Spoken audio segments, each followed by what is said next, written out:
তোমরা সবাই তো সবকিছু ঠিকই করে ফেলেছ। ফুফু, তোমার ভালোর জন্যই তো বলতেছি আমরা। আমি জানি সবাই আমাকে অনেক ভালোবাসে, সবাই আমার ভালো চায়, আমার জীবনটা সবাই সুন্দর করে সাজিয়ে দিতে চায় নিজেদের মতো করে। কিন্তু আমি কি চাই,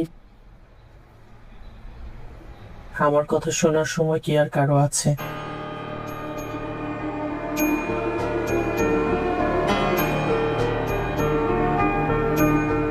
একটি সম্পর্ক যখন ভেঙে যায়, আবার হয়তো সেই সম্পর্কটা জোড়া লাগানো যায়, কিন্তু সেখানে একটা দাগ থেকে যায় ভাবি। ফাতেমা, তোরে তো আমি অনেক বছর ধরে চিনি, একমাত্র তুই পারবি সেই দাগ মুছা দিতে। আমার দৃঢ় বিশ্বাস তুই পারবি।